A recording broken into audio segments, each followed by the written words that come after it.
Eu comecei a ver a treta que teve depois que acabou os Beatles do John Lennon com o Paul McCartney. Porque, pra você que não sabe, os caras fizeram diss um pro outro. Você aí que acha que só tem diss no rap, não. Antes de existir Tupac, John Lennon tava lá. Eu odeio também os caras nos comentários. Nossa, mas eu não sei se o John tava certo nesse ponto. O cara tá morto. Banda acabou já faz 50 anos. Chega, para de encher o saco, irmão. Você tá falando, o John, eu acho que ele pegou meio pesado. Ele sabe, eles voltaram a ser amigos antes do cara morrer. Por que você fala como se você conhecesse o cara ou como se fosse alguma coisa atual? Apareceu pra mim no Instagram um Reels, os caras tocando em cima de um prédio, que foi ali o último show que os caras já se odiavam, não dava mais pra ficar junto durante anos, o bagulho foi se degradando. Tem música que é o Paul McCartney que toca a bateria, que é ele que toca a guitarra, sei lá, porque o George Harrison saiu, que o Ringo ficou bravo e tal. Então assim, não dava mais pra funcionar as coisas, mas eles decidiram gravar um último álbum, e como não dava pra fazer os shows, os caras estavam no telhado, né, e começaram a tocar no telhado.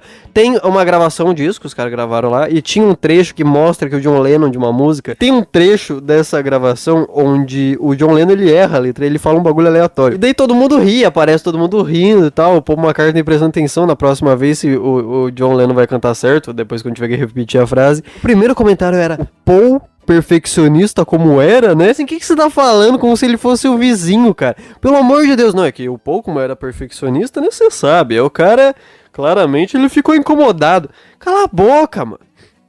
Não enche meu saco, não.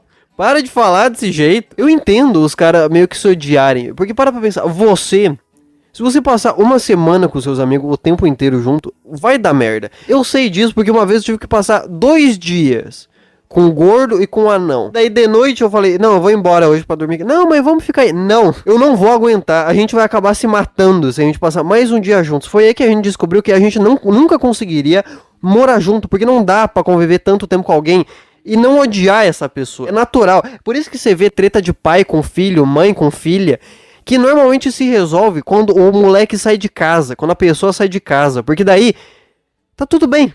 Você só convive com a melhor parte, você não convive com o inferno que é conviver com essa pessoa. Agora, imagina você, com 3 amigos seus, né, que eram 4, tem que ficar saindo em turnê, ficar dando entrevista, depois escrever música, depois praticar música, treinar, gravar, daí fazer show, daí sair pra reunião, daí sair pra jantar, daí outra entrevista, isso todos os dias, com 1 bilhão de pessoas em volta de você, querendo falar com vocês e tal, durante 10 anos. Assim, qualquer pessoa, não interessa quem é, vocês vão querer se matar. Inclusive, o John Lennon e o Paul McCartney, que eram os que mais eram próximos no início, lá quando tinha 15, 16 anos, que foram se conheceram e tal. John Lennon perdeu a mãe dele, Paul McCartney já tinha perdido a mãe, eram próximos. Tanto que criaram o bagulho lá, Lennon e McCartney, que eram as músicas que, mesmo que fosse só um que escrevia, saía com esse selo. Então assim, mesmo esses caras, eles vão se odiar, porque não tem mais nada de novo que você pensa, tá, se eu falar isso, ele vai falar aquilo. Você tem isso na sua cabeça muito sedimentado. Que é, eu vou falar tal coisa, esse filho da puta vai falar essa outra coisa aqui. Então você nem fala mais nada, que você sabe que vai ter briga. E quando você tem que falar uma coisa, você já fala grosso, porque você sabe que o cara... Você sabe, entre muitas aspas, que o cara vai ser grosso também. E daí acaba, daí você só odeia a pessoa. E quando acabou os Beatles, foi o momento dos caras botar pra fora. O Paul McCartney foi lá e fez uma musiquinha bem de boa, falando, assim, né, supostamente, que o John Lennon era meio que pau mandado, falando que era meio que preguiçoso, só que era indireta. Agora o John Lennon não, ele fez uma música que é How Do You Sleep? Como você dorme? Você vê, um cara muito puto. The Sgt. Pepper te pegou de surpresa, que é um álbum deles, que é um dos melhores álbuns que já foi feito na história. E meio que falando, ó, te pegou de surpresa, né? Você não tava pronto pra isso daqui. Tem a lenda urbana, né? De que o Paul McCartney ele teria morrido e teria sido substituído. E o John Lennon fala isso, não, eles estavam certos quando falaram que você morreu. Meio que dando a indireta de...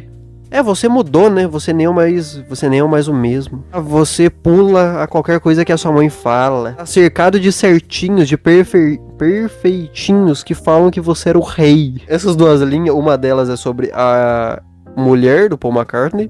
Toda vez que ela fala alguma coisa, você obedece. E esses perfeitinhos é o sogro dele e o cunhado dele, que eram advogados. Que naturalmente, quando eles estavam fazendo o bagulho da banda lá de, né, desmembramento, eles eram advogados do Paul McCartney.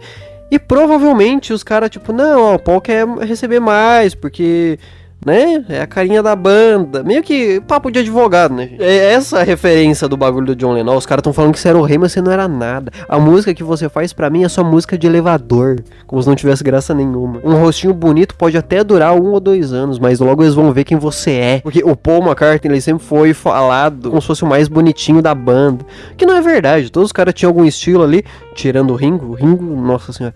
Mas assim, o George Harrison, quando era mais novo também, pô, muito bonitinho. Mas o Paul, as pessoas mais ou menos, é o mais bonito. E é referência a isso que o John Lennon tá falando também. Nossa, ô, desgraçado.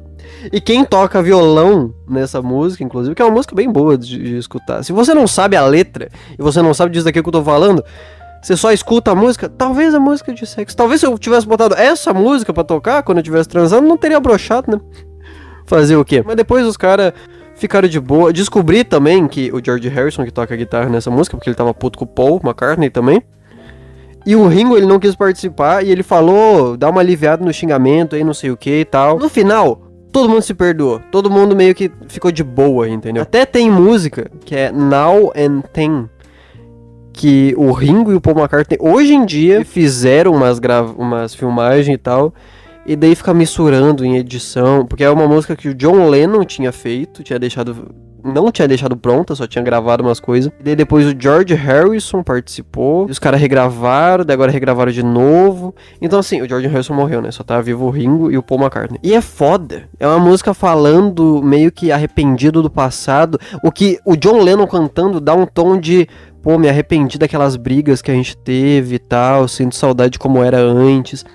Só que você vendo hoje em dia, sabendo da morte do John Lennon, do George Harrison, vendo o Ringo e o Paul McCartney cantando, dá uma vibe de, porra, os caras com saudade dos amigos que perderam, que morreram de fato. Porque, eu briguei com o cara, sinto saudade, mas você pode reconciliar. Agora os caras tão mortos, como que você reconcilia isso, tá ligado? Sabe, nossa, muito bom, cara, muito bom, pelo amor de Deus.